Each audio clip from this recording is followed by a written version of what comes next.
Chapter 19, Alexa Brenner.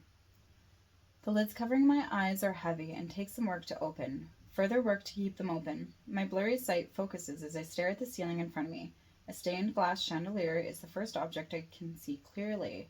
With my eyes awake from their dead sleep, I move my head slightly. Sitting up straight, I notice the shirt I'm now wearing is a brown long-sleeve shirt with a high neckline. Without drawing back the covers, I can feel the jean material covering my legs. Looking around me, I get a good look at the contents of the room. Antique, 1950s, and creepy are the words that come to mind in the room. Rustic furnishings match those of the 1950s era. Lavishly decorated wooden furniture, including the four-post bed I'm lying in, a desk, a wardrobe, and a decorative cabinet filled with porcelain dolls. Painted eyes stare at me, making an uneasy pit lodge in my chest. Tiny footsteps scurry across the floor. My heart leaps and it pounds in my ribcage from the reminiscence of events last night. A twinkle of a squeak under the bed drives me into a paranoia-induced state of action. Quickly getting up into a standing position on the bed, I look over the edge. Nothing is visible, so I jump from the bed. Landing a meter away on the floor, I make haste to continue out of the room, shutting the door behind me the immediate moment I step outside the door. "Are you okay?" Miles's voice startles me once again. Turning quickly to meet him, with a red tint to my cheeks from my embarrassment, he sits in an armchair with a book in his hands. I try to cover up my embarrassment. Washroom? He points over to the room next to the one I had just come out of. I rush into the room and almost slam the door to shut in my hurry. I relieve my bladder to candlelight. I try to flush, but the water doesn't fill back in the bowl.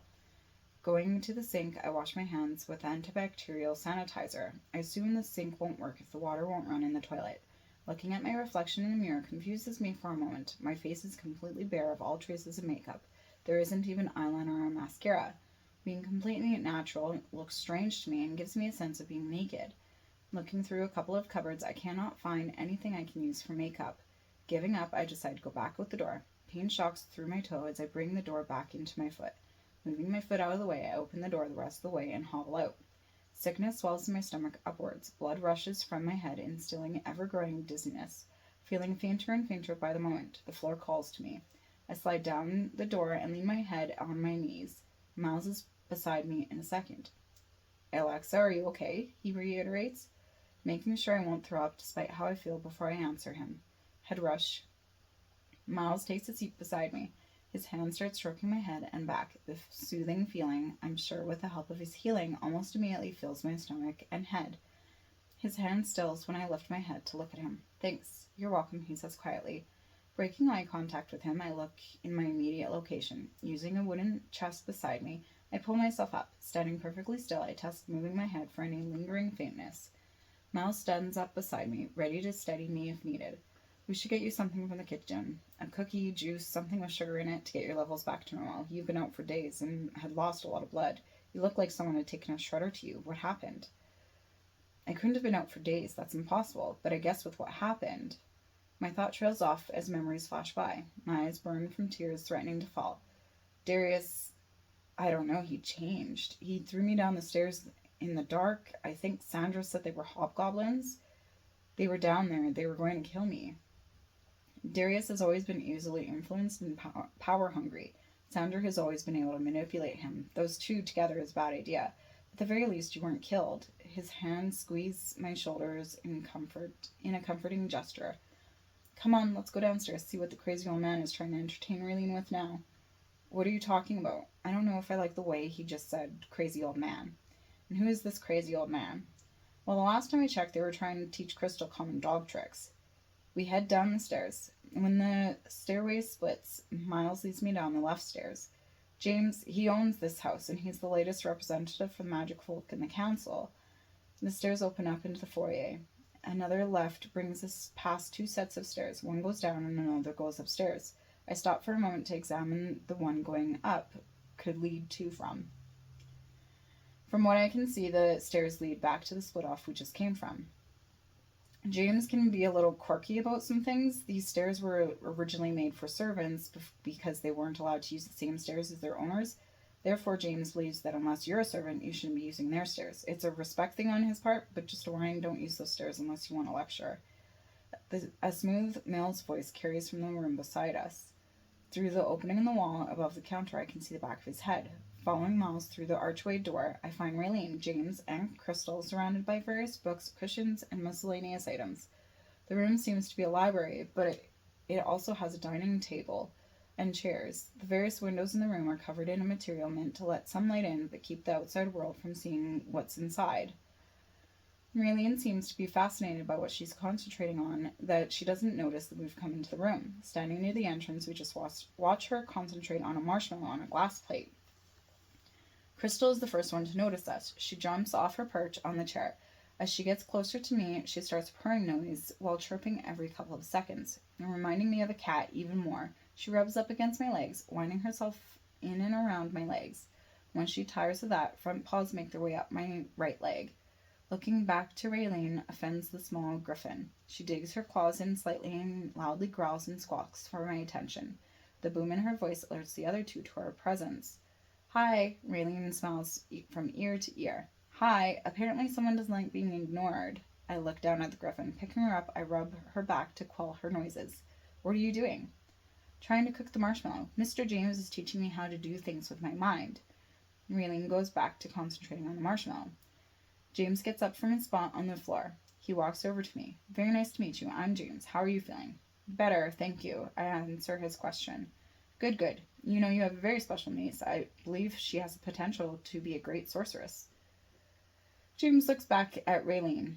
Miles steps up. She's only 5 years old. Don't work her too hard. James puts both his hands up in a defensive position.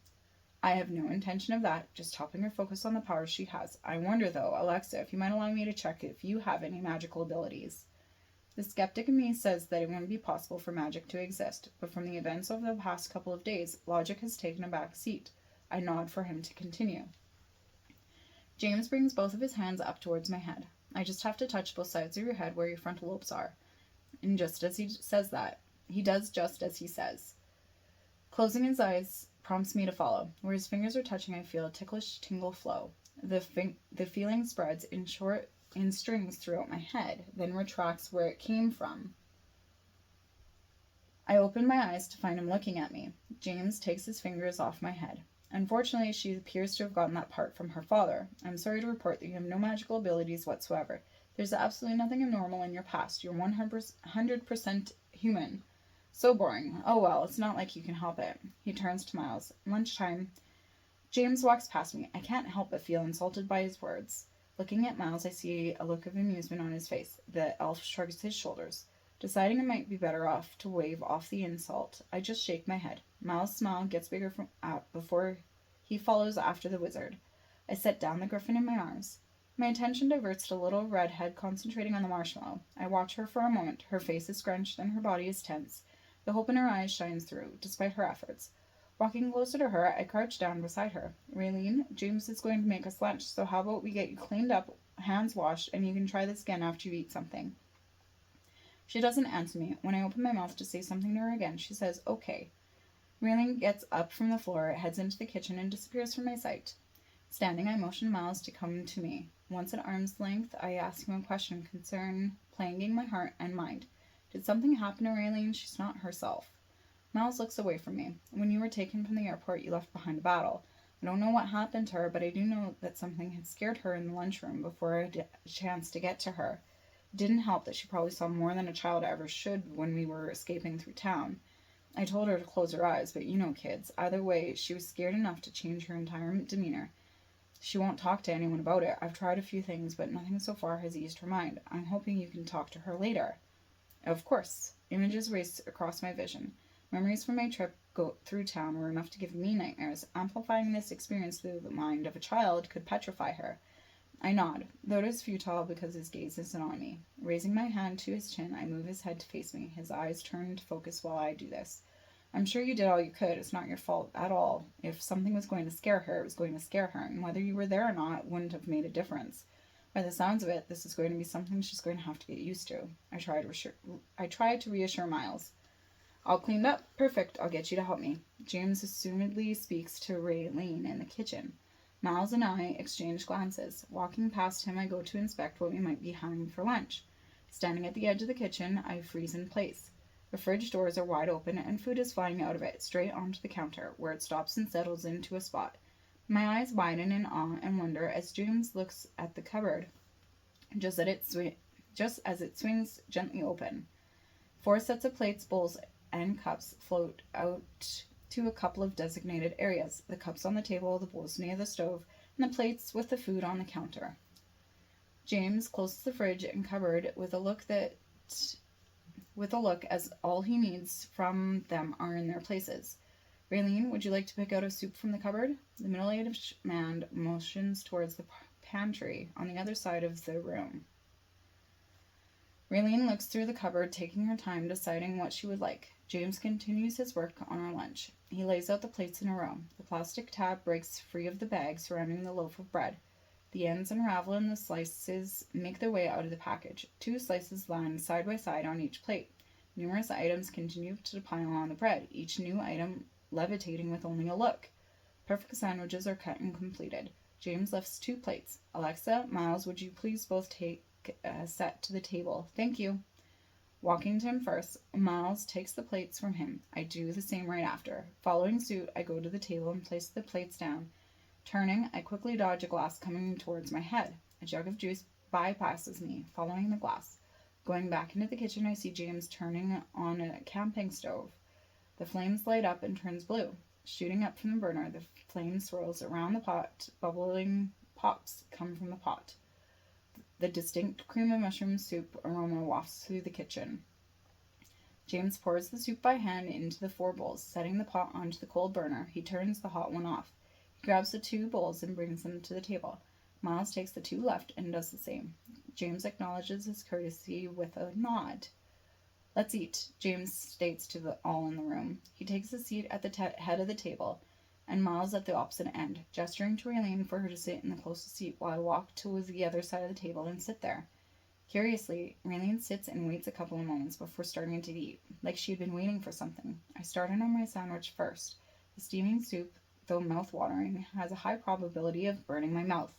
The sandwich is restaurant-worthy in flavor. Gratuitous for the food, I finish my mouthful and tell James as such. Thank you for the food, it's delicious. You're very welcome. I guess you could say it's the secret ingredient. Not love, but magic. He chuckles at his little joke. I just smile to be polite, then continue eating. The table quiets down, and nothing more than the sounds of clinking of dishes and slurps and crunches. Raylene finishes first. She slightly tidies up her mess. The leftover sandwich is set into the soup, and the bowl is placed onto the plate. The utensils and napkins are placed into the bowl as well.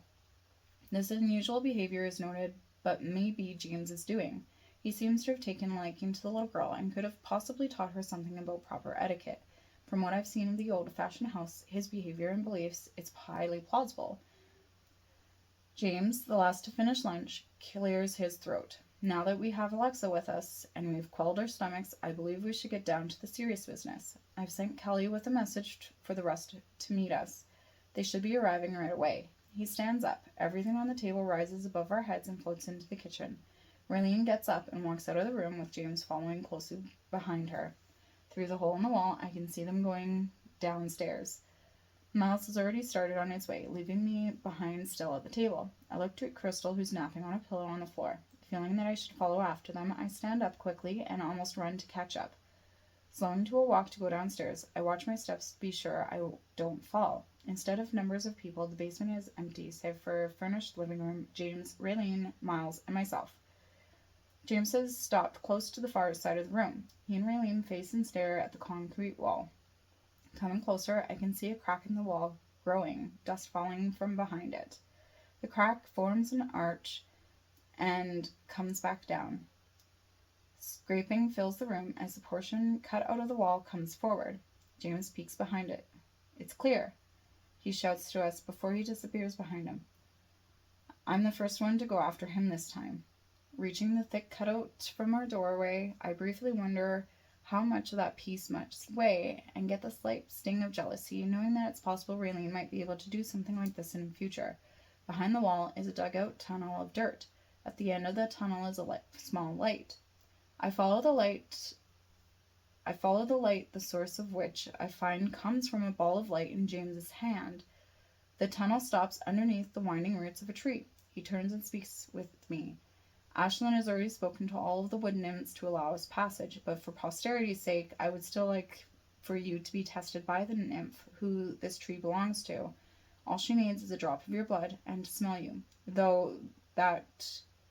through that she will determine if she likes you. If she does, you will be allowed passage into every tree she calls home. And if she doesn't, the question flows through my lips before I can think about it. Let's not dwell on that. He looks up at the roots. Here she is. Looking up, I slightly jump. A humanoid creature made of only bark forms from the thick roots. It doesn't waste any time in coming down to my level, never separating from the root it came from. Swirling around me, it loudly sniffs at me. Slowly hold up your hand, James instructs me. My hand reaches mid-height before the nymph grabs for it. A prick in my hand startles me, and I come very close to shaking her off. Just as quickly as she had invaded my space, she is gone. My fear grows when the roots start moving, heading straight for me, and everyone else. They wrap around us and lift us off the ground. They raise us up. My heart stops as we should have hit the ceiling of the tunnel. Instead, we go through and are placed onto a floor. We stand at the center of a round room. Sunlight streams through the leaves, spotting the open ceiling. Everything in sight is made of only wood. Some of the same creatures from the boardroom or in the airport are in front of us. The tall brunette stands out from the crowd. It's about time, James. Now we can get this meeting started. For those of you who are new, James will explain to you what we know. James? Thank you, Ashlyn. The entire world has been affected by this takeover. It seems that there was a lot more support than we had originally thought. We are extremely outnumbered, and it's going to get worse before it gets better. Now, we start small. We are the rebels. Recruit all the humans and supernaturals you can. Convince those in hiding to join us and kill those who stand in our way. Send out word through only the most secure channels you know to any members of your clans and bring them here. We need more numbers before we can take over this region and keep it. James looks to Ashlyn for her to continue. As James has stated, we need more beings in order to accomplish the bigger picture, but in the meantime, we need to figure out how we're going to survive long enough to have a shot at this, Ashlyn says. You're a fucking elemental. Why don't you and your sisters just wipe away every traitor? Raph's one-eyed, gray-skinned male. Over the years, our powers have weakened tremendously. They've polluted our air so badly, Alina has developed breathing problems. Ariella is almost perpetually sick over how much poison and filth is in her water. And I've grown weak because every time they cut down a tree, every time they build another concrete city, I lose a part of me. Alea is so furious because she's had to watch all of us fall due to human cause, and that is why she's helping the traitors. And if we decide to wipe everyone out, we would wipe everyone out. Ashlyn's voice goes threateningly low, and she balls her hands into fists. Miles tries to get everyone back on track. What we need are supplies, and those of you who don't know how to fight, you need to be taught. James takes hold of the conversation. I've separated everyone into groups. Group 1 contains me, Miles, Kelly, Ashlyn, and Alexa. Group 2 will contain Spencer, Owen, Aiden, Ava, Addie, Logan, Hannah, and Landon. Both our groups will be attaining new territory, recruiting beings, and getting supplies. Group 3, Gio, Mia, Taylor, Gavin, and Raylene. You will be the defensive team. You will be in charge of fortifying our defenses and coming up with strategies. As well as that, you'll be the healers and whatever we need for home base. Ashlyn moves to the center with us. Group 2, I believe we should get you started on the territory surrounding us. Group 3, we will go to James and start thinking about strategies, preparing for the worst. Our group will be going out to the strip mall 2 blocks from here and try to secure supplies. It may be a daunting task, but in the end, I believe we can have peace. It will take a lot of work, blood, sweat, tears, but it can be done. Now, off you go. Make sure to return before nightfall. Most members of groups 2 and 3 walk out, disappearing into the walls, but one of the girls stays behind. Nothing seems extraordinary with this one. She looks completely human. The brunette walks towards us, stopping in front of Raylene. Sweetie, would you like to come back to the house with me? Raylene looks to James for her answer. He nods. Then she looks to me for my approval. I don't feel comfortable leaving her with a total stranger. However, given that James seems to know what he is doing, I nod. Raylene looks to the lady and takes her hand. Okay, let's go. They walk through the wall a couple of steps away. We're screwed, Kelly blatantly states. James laughs at her. She tosses a glance his way over her shoulder. Turning to face him completely, she continues, What? It's true. We have 17 people against the entire world. We don't stand a chance in hell right now. The middle-aged man just smiles at her and shakes his head. If you haven't noticed, we are in hell. Anyway, what do we have left to lose? Nothing but our lives. So at the very least, why not have a little payback before they take that too? Why aren't you too cheerful? We do actually have a chance. Think of it. If we're able to convince enough people to double our numbers, there couldn't have been more than 100 beings at the farm. That means there's one of us for every 3 of them. That, I would say, is very good odds, especially if we can convince some of them to change sides, or even free anyone left inside the slaughterhouse. Miles's optimism shines in his voice. An uplifting notion for everyone. The last words will haunt me forever, I'm sure. Could he be speaking of the slaughterhouse we walked past yesterday? If so, that would mean that there were people in there dying while we were completely oblivious to their existence. My chest is heavy with guilt. I feel like an idiot for trusting Darius and Sandra. I can't take this anymore, so I say, we can't change the past, so what are we going to do from here going forward? All 4 beings in the room look at me with shock. James nods and smiles at me. You're right, we can't change the past, we can only learn from it. I don't suppose you've ever used a weapon before. I shake my head in the negative. Alright, so we'll get you a dagger for now. Unfortunately, we'll have to do some training in the field before we can teach you anything. But sometimes it's better that way. I've got a dagger for you back at the house. Nothing fancy, but it'll work for now. So James, you get Alexa the dagger, and we'll meet outside the front door and head back to the supermarket to grab supplies. By the time we come back, it should be nightfall, and we'll see the progress of everyone for the day. Ashlyn takes the final words to summarize and finalize everything. James is pulled down through the floor by the wood nymph. Everyone else walks to the wall and goes straight through it, but I hesitate, my head still not being able to wrap around that I can walk through this wall when I should be hurting from smashing my face. I put my hand up to the wall and gently put it through. Walking through it seems like no problem after that. Ashlyn, Kelly, and Miles wait on the other side, staring at me. They both wear a grin that makes my cheeks burn red. I look away from them and to the re-emerging James at the front door of the house. He comes straight to me and holds out a dagger in the leather sheath. A handle forms a T and is made out of metal. There is one green jewel at the end of it, encased by the metal. Thank you. I grab the dagger and cover from him. Having nowhere to put it, I put it in place by my belt on my pants. Ashlyn's feminine voice breaks through the silence. Be on guard. It'll be a couple minutes walk from here. Alexa, stick with one of us. If something happens, we should be able to protect you. She starts walking. We all follow her. Up 1 block, then a left, and 1 block more. The supermarket is visible in the long line of strip mall. Everything seems too quiet. No lights, no cars, no people in sight. The first doors don't open as we walk to them. The electricity that had run through them no longer flows. Ashlyn puts her fingers in the crease and opens them up. She does the same with the interior doors. From what I can see, the shelves look bare, and only a couple of items remain. Looters must have already come through here doing the same thing we are.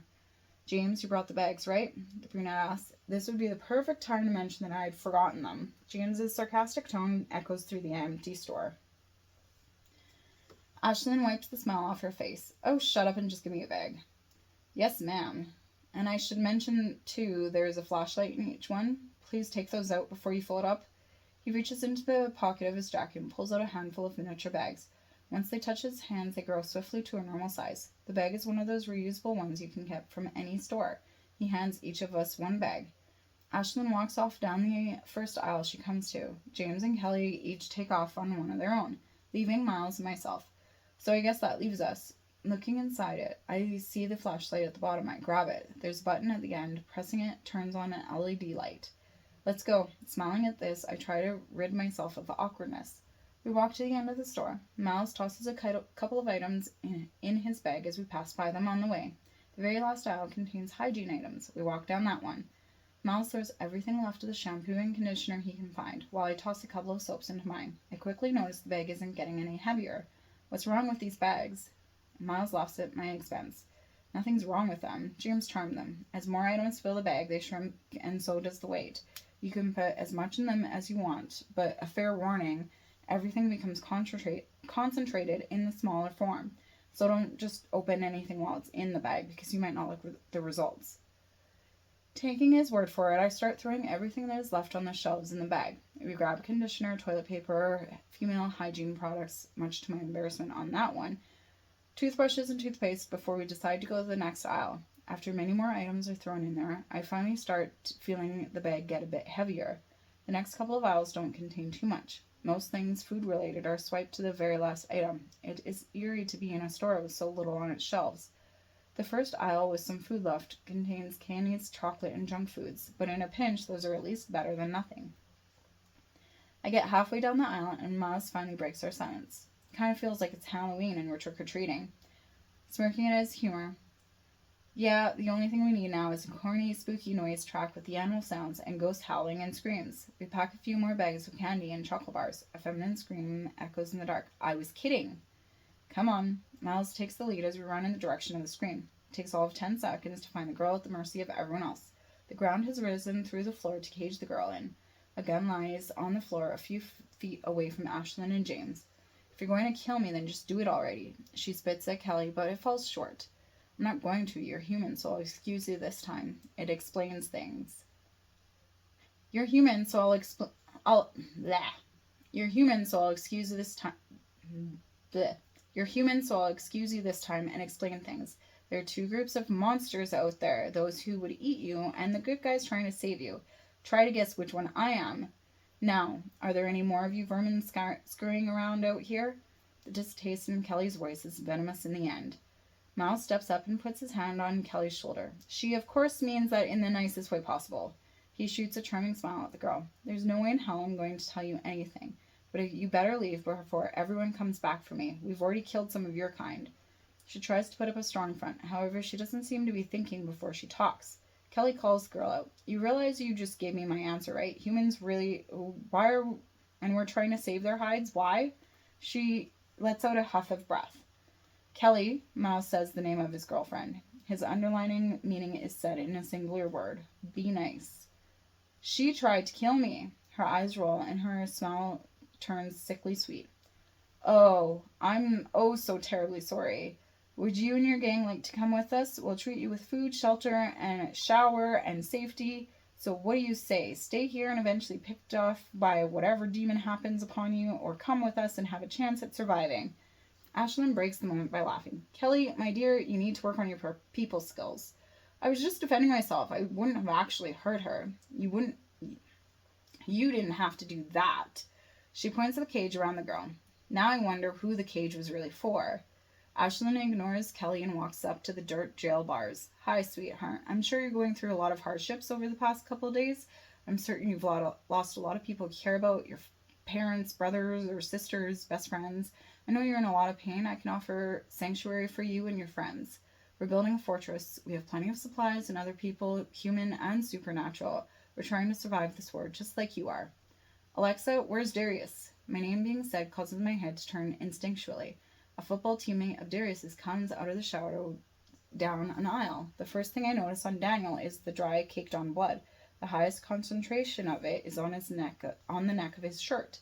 I faintly register that the girl says something, but what could it have been? I couldn't say. Focusing on the emerging group, I answer his question. Gone. He's ruling the demons that have taken over. Of course he is. What are you guys trying to accomplish? Daniel asks. Miles comes to my side. We're trying to survive for now. Later, we're hoping that we can take the world back from those like Darius who are trying to harvest and rule over humans. So if we join you, there might be a chance I could be a pain in his ass. He smiles near the end. Miles returns his smile with a smirk. It's possible. And then we'll join you. Daniel decides for his group. But Matt tries to disagree with Daniel's decision. No buts. All of us are human. Don't be stupid and think we could possibly have a chance of living as some stronger demon comes to kill us. Daniel cuts Matt off. Matt stays quiet. Now, do you mind letting Amy go? Not a word is spoken, but the dirt loses its solid shape, turning soft and falling as dust. Amy carefully steps out of the circle of dust. She starts heading towards the rest of her group, then stops. She looks at Kelly and distances herself. We should head back. I think we've caused enough of a ruckus to draw attention for one day. We shouldn't push our luck. James heads down an aisle beside ours. Daniel stops him. We'll go grab our stuff and meet up with you at the front. Daniel's group goes down the back and through a door. The rest of us go down the aisles and to the front of the store. It doesn't take Daniel and his group long to meet back up with us. James looks out the glass window. Looking left and right, I can only assume he is checking to see if it's safe to go out there. Stepping back from the window, he walks straight outside. We follow him out there. There are a couple series of crashes and bangs off in the distance, a whoosh and a rumbling like a plane coming from the same direction. Our group, now doubled in count, make our way back to the house. The noise and destruction continues and grows more numerous as we get closer to our destination. None of the sounds are close enough to worry about for right now. However, it's still close enough that I can hear faint screams. A chill rips up my back. I get a couple of looks from those beside me, and I'm sure that those behind me as well. I ignore their questioning gazes and continue walking as if it never happened. We reach the house and James walks up to it. Although there is a doorknob, he puts his hand in the center of the door and pushes it, resulting in the door opening for him. He holds the door open for everyone. As we file in, he instructs us. Please set your bags down in the room you had collected the supplies for and start unpacking. Those without a bag, help those who do unpack. The sooner you can get this done, the sooner we can start on supper. Many pile into the kitchen to help James and Ashlyn unpack the food they collected. Miles, Daniel, and I go upstairs to the bathroom. The bathroom is beside the room I had come out earlier. We squeeze into the relatively small-sized full bathroom. Although compared to the number of people we brought back, we didn't collect much. However, we did collect more than we should be able to fit inside this cabinet. How are we going to fit everything in here, I ask. Miles opens up the cabinet under the sink and puts the bag inside. Then he closes the cabinet doors. You have to remember that you're living in a wizard's house now. Almost everything in this house is charmed. Basically, everything is not as it seems. It takes a while to get used to the wondrous things a wizard can do. Well, you had a bit of a show earlier with lunch, and then with bottomless bags, now the cabinet that sorts and packs itself. He reopens the door and takes the bag out. He hands the bag to me. Take a look. I look inside the bag first, and he hands it to me. The only thing I can see in there is food and candy. Looking into the open cabinets, I see it full of everything he had picked up. The back seems to have no end. So I just place the bag inside and wait for the drawer to take everything out that belongs in it by itself, I question him. Essentially, yes. Of course, it's not perfect every time.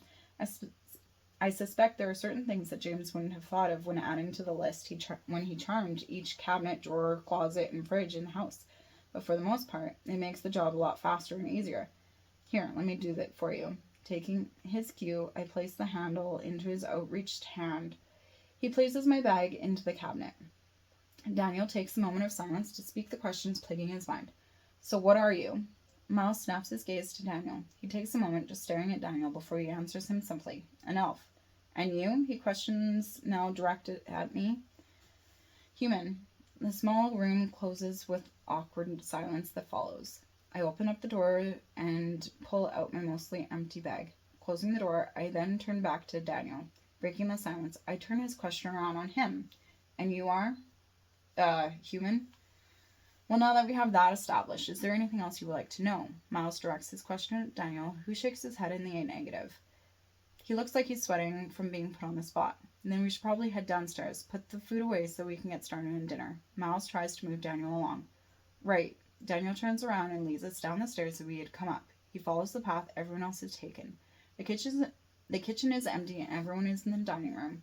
Different smells waft through the air. I can't tell what most of the smells are, but the basic idea tells me that supper is ready. Daniel walks into the dining room while Miles and I drop the bags off into the pantry. He walks away after closing the door, so I assume to do the same. The dining room is filled with people. Some are sitting at the table, sitting on chairs and stools around the room, or on the floor.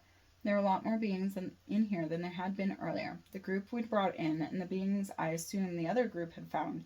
Night has fallen. James has a couple of lights set up around the room, mostly gas lanterns and flashlights. Many appear beat up and worn. Not to the level of those that had been at the airport, but they have had a rough few days. Everyone has a bowl of soup, and every bowl has a different kind in it. I follow Miles to the table. He sits down at one of the empty spots, and I take a seat beside him. A can of chicken noodle soup is in front of my bowl. I look around the table for can openers. There's nothing there. Looking to Miles for help on what I should do next. His bowl is full of soup, and he has started eating. He notices my gaze and looks at it. He finishes the food in his mouth. Hold the can over the bowl. I do as he says. I look over to him. I see beyond him James is looking over at me. The can gets lighter. The soup is in my bowl. The bottom lid hangs by only one section still connected. I put the can on the table. My soup starts boiling in the bowl, then settles. I look to James. Thank you. Turning my back to Miles, I ask, how do you remember all these things? I pick up my spoon to start eating. I grew up knowing these sort of things. Don't worry, once you've been exposed to this world long enough, you'll know everything. Miles takes a bite of soup. While eating, I open up my ears and listen to the conversations going on in the room. The table seems to be quietest, only with James and Ashlyn asking Raylene about her day. The little girl talks about how she and Nia checked out the house and drew up some ideas on how to protect the house. Moving my attention, I listen to those behind me. From the bits of sentences I can hear, many are telling stories about different situations they had gotten into. Whether today or in the past, I don't know. One of the males voices his battle with a couple of goblins. They had come out of the shadows while he was searching a house. 5 of them had come at him at once. He used his dagger to kill a couple of them, but his dagger was knocked out of his hand. He couldn't reach it, so he used some of the objects in the house to kill the other 2 that had been left. A girl speaks of her terror with some giants. She hid behind a tree while giants picked up cars and threw them in all directions. She heard screams and explosives, but didn't dare to move from her spot or look until they had gotten further away. Another tells of her horror of finding corpses of a family all in the basement of the house. The parents were thrown haphazardly across the room from the children, while they looked like they were just sleeping. She wonders what kind of twisted rebellion they think they're in. They are being wasteful by just leaving the bodies where they die. The woman goes on to tell the person she's talking with that originally she had thought the rebellion was a good idea, but once she had seen that scene, she knew for certain she made the right choice when she picked her sides. The stories I hear make me glad I only have experienced what I had. My experiences seem little compared to some of the things that I hear. For what has been done to me, I hate Darius, but in a way he also saved me from a lot of horrors and probable death. Finishing what is in my bowl, I set my spoon down. James stands up. No rush to finish, but for those of you that have, please place your dishes on the kitchen counter and continue your way downstairs. We'll have a meeting to discuss what we have accomplished today. Before we start the meeting, be sure to pick up a speaker for each group to state what you had accomplished. He picks up his plate and heads into the kitchen. Many take this as a sign to start doing what he had said. I continue to sit to avoid being knocked over by the crowd. Many different species of beings pass me. Some I have started to recognize by experience, some from assumption through movies and stories, but others I have never seen or heard of before. Other people look human, but I assume they're not. The crowd listens to those left at the table to get up. Walking to the kitchen, I set my bowl on top of a pile and drop my spoon into the sink. Following the tail end of the crowd, I go downstairs at a slower rate than I would have gone normally. I expect to see everyone piling into the tunnel for the tree again. However, everyone takes a seat in various areas of the room, on the floor, the couch, or leaning against walls. They have brought lanterns and flashlights down and set up candles around the room, giving everyone an orange glow. The focus point is on James sitting in an armchair in the left side of the room. Kelly leans against the wall. James opened the door in earlier. Miles heads off towards James. I stop in an awkward pause, torn between whether I should stay with James or go to Kelly. Deciding not to go to the center of attention, I walk around the others to stand beside Kelly. I mouth a hi to her and she nods back. Turning around, I lean against the wall beside Kelly. The room is as silent as James starts the meeting. From the looks of it, we've had a very successful day. Our group gathered some supplies, which you've all been made aware of already, and we gained a couple of more allies. Addie's group gained much ground and even more allies. Nia, would you mind standing and discussing your progress? James stands up and holds his hand out in the direction of one of the girls sitting on the couch, as if he's helping her up. The golden blonde-haired girl holds her hand up as though she's accepting his help up. She stands up like she really did get help up. Her voice is soft and feminine, yet loud. We've established a couple of defenses bolstering James on his house, and we have started defenses on the ground gained. The immediate surrounding area is already protected. We'll start housing many of you in the houses tonight. We have charmed different items in the house to open the paths between the basements of the houses. Until all of you know exactly what the items are, we will be placing them on a table in the basement. James? She nods her head and sits back down. Thank you, Nia. I flick my eyes to James again as his voice gets my attention. Addie, your group, and anyone new will find a place in those houses first. So Nia, if you don't mind showing them what they need to do after we're finished here. Tomorrow, Addie, if you could take your group out, I would like to expand into the blocks headed northwest and take over the strip mall we gathered supplies from today. Tomorrow, the rest of us here will continue on the defenses and start gathering weapons and armor. In the evening, we will start training those who didn't know how to fight. Even just the basics will help tremendously. I believe this is where the meeting will end for the night. Get to your sleeping arrangements. James stands and I watch as the door opens in the wall and some walk through after Nia touched an old bronze mirror. Many grab a light to help light their way. Ashlyn walks over to the couch. She leans down and picks up Raylene. From her limp form, I take it that she's asleep. With a red-haired head resting against her shoulder, Ashlyn takes her upstairs. Miles comes over to Kelly and I. Kelly pushes her away from the wall and takes Miles' hand. She turns him around abruptly and pulls him behind her up the stairs. With most of everyone gone, I decide to go up to my room. I take a leftover lantern on the coffee table. I follow close behind Miles and up the stairs to the main level, then around the corner and up the other stairs. Kelly and Miles continue up one more level, and I stand outside the bedroom I had slept in earlier. Creaking on the stairs behind me catches my attention and causes me to turn. James follows me up the stairs. I notice the thin, old book in his hand. The cover is ripped off. The next page is yellowed and creased at the corners. Here, he hands me the book. The paper feels rough from ages. It's a book on the basics of different types of supernaturals. Of course, it doesn't touch on everything, but it's the most straightforward, and it's alphabetical like a dictionary. And at least if you hear a name, you can look it up and find out what you want to know. He takes a step back. It's been a long day. If you'll excuse me, I wish to retire to my bedroom now. Of course, thank you, I nod, and look down at the book in my hand. You're very welcome. Have a great night. He walks off to my right. James walks into a room and shuts the door behind him. I wait for the silence for a moment.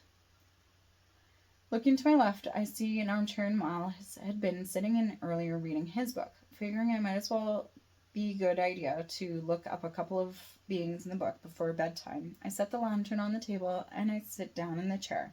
A bit of dust fills my nose. A tickle appears that makes me scrunch my nose, but the sneeze never comes. Symbol on the page looks familiar. I recognize it, though I've only seen it once. It's the same symbol that had been on those papers at the farmhouse. Thumbing open a first page, I look at the next. I adjust the angle and bring it close to the lantern. James's name is scribbled on the next page. The thick paper turns away from use. In the beginning, there were only 4 elementals born from Mother: fire, earth, water, and air. The 4 siblings lived harmoniously together for millions of years, as they controlled the 4 elements which rule the natural world. One day, a fight broke out. The earth and water elementals confronted their fire elemental sibling for destroying their elements with her fiery devastation.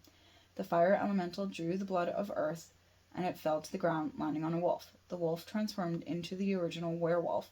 Seeing the kind of creatures they could create with a drop of their blood, the siblings created more of the first supernatural beings. If a drop of their blood could turn a wolf into a werewolf, then could it turn me into something more powerful?